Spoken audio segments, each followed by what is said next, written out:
میں ابھی جنازے میں شرکت کے لیے گیا تھا تو میں نے دیکھا کہ نماز جنازہ ہو یا جنازے کو لے جانے کا معاملہ ہو یا دفن کا معاملہ ہو، ان تمام چیزوں کے اندر مسلمانوں کے اندر میں نے بہت کمیاں دیکھی، بڑا افسوس بھی ہوا۔ ایک کمی تو مسلمانوں کی آج زیادہ تر یہ دکھائی دیتی ہے، جب جنازہ اٹھاتے ہیں ہم لوگ اور اپنی میت کو دفنانے کے لیے لے کر چلتے ہیں تو آپ دیکھیں کہ جنازے کے آگے بہت زیادہ لوگ چلے جاتے ہیں، آگے آگے وہ چلتے ہیں۔ یہ چلنا بالکل منع ہے، جنازے کے پیچھے چلنے کا حکم ہے، آگے چلنے کا نہیں ہے۔ اور دوسری چیز یہ ہے کہ جب کاندھا دیا جاتا ہے تو ابھی بندہ جو کاندھا دینے کے لیے آیا ہے ابھی ایک قدم بھی وہ اٹھا نہیں پاتا، دوسرا اپنے کاندھے پہ لے لیتا ہے، حالانکہ حکم یہ ہے کہ کم سے کم وہ 10 قدم چلے۔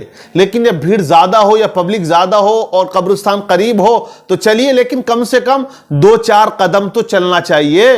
وہ کاندھے پہ رکھتا ہے، فوراً لے لیا جاتا ہے۔ یہ بھی میں نے ایک بات نوٹ کی ہے، اب جنازہ جب چل رہا ہو تو کلمہ شریف پڑھنا چاہیے، درود پاک کا ورد ہو، کلمہ شریف کا ورد ہو، لیکن جنازے کے پیچھے لوگ دنیاوی باتیں کیا کرتے ہیں۔ آپ اندازہ لگائیں کہ لوگوں کے دلوں میں دنیا کتنی فٹ ہو چکی ہے، یعنی جنازہ آگے چل رہا اور پیچھے یہ کھیت و کھلیان اور کاروبار اور راجنیتی پہ چرچا کر رہا ہے۔ لیکن جنازہ وہاں پہنچا جہاں نماز جنازہ پڑھنی ہے تو مسلمانوں کے 2 گروپ ہو جاتے ہیں، ایک وہ ہوتے ہیں جو نماز جنازہ پڑھتے ہیں، ایک وہ ہوتے ہیں جو نماز جنازہ نہیں پڑھتے۔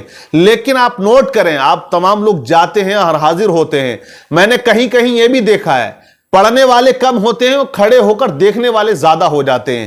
میں ان لوگوں سے کہنا چاہتا ہوں، یار آپ نماز جنازہ کے لیے آئے ہو، میت کو دفنانے کے لیے آئے ہو، جنازے میں شرکت کے لیے آئے ہو، یا خالی گھر والوں کو منہ دکھانے، چہرہ دکھانے کے لیے آئے ہو؟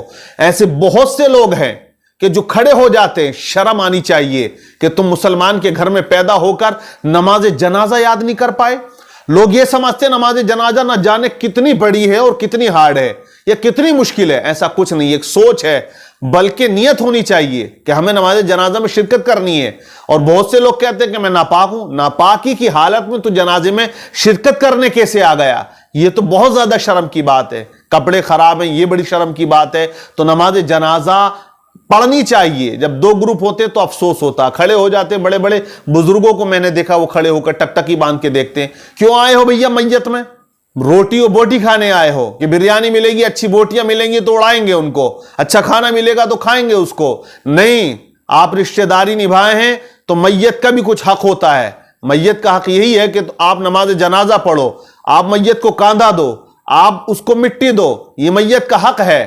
حالانکہ نماز جنازہ فرض کفایہ ہے، 2-4 لوگ بھی پڑھ لیں تو سب بری ذمہ ہے۔ لیکن یہ بھی تو ہے، اگر کوئی نیک انسان کسی گناہگار کی نماز جنازہ پڑھے تو اللہ اس کی برکت سے اس کی مغفرت فرما دیتا ہے، اور اگر پڑھنے والا نیکوکار ہے تو پڑھنے والوں کی مغفرت ہو جایا کرتی ہے۔ تو فائدہ دونوں طرف سے ہے، بینیفٹ ملتا ہے۔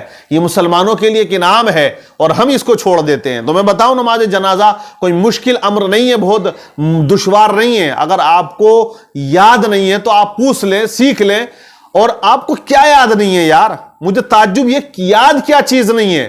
کیا ثنا یاد نہیں ہے؟ نماز 5 وقتہ پڑھتے ہو، نماز 5 وقتہ بھی نہیں پڑھتے ہو تو کم سے کم جمعے کی تو پڑھتے ہو۔ اگر جمعے کی بھی نہیں پڑھ رہے ہو تو عید و بقرہ عید کی تو پڑھتے ہو، یا وہ بھی غائب ہے تو پھر کیسے مسلمان ہو؟ ارے آپ ثنا پڑھتے ہو، سبحانک اللہم، یہی تو پڑھنا ہے۔ اس میں ایک لفظ زیادہ ہوتا ہے وجل ثناؤک، اگر وہ یاد نہیں ہے تو وہی ثنا پڑھیں جو نماز میں پڑھتے ہیں ہم، 5 وقتہ نماز میں پڑھی جاتی ہے۔ اور اس کے بعد درود پاک، اس میں کچھ زائد الفاظ ہیں، اگر وہ یاد نہیں ہے تو وہی درود ابراہیم پڑھو جو ہم نماز میں پڑھتے ہیں بیٹھ کر، اللہم صلی علی محمد وعلی آل محمد، وہی درود ابراہیم پڑھ دو۔ اور اگر آپ کو دعائے میت یاد نہیں ہے، اللہم اغفر لحینا ومیتنا، تو اعلیٰ حضرت نے لکھا ہے کہ جس کو میت کی دعا یاد نہیں ہو وہ الحمد شریف پڑھ لے۔ اب آپ بتائیں الحمد شریف کس کو یاد نہیں، جسے سورہ فاتحہ کہتے ہیں؟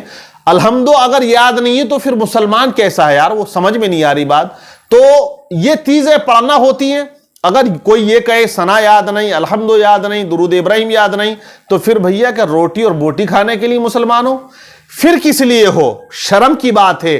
ہمیں چاہیے کہ ہم نماز جنازہ میں شرکت کریں، اور اگر کچھ بھی یاد نہیں ہے تو وضو کر کے کم سے کم آپ کھڑے تو ہو جاؤ، پیچھے اس امام کے کہہ کر آپ کھڑے ہو جائیں۔ جو اب نماز جنازہ سے جب فارغ ہوئے تو آپ دیکھیں جب مردے کو ہم لے کر جاتے ہیں کہاں؟ قبر پر۔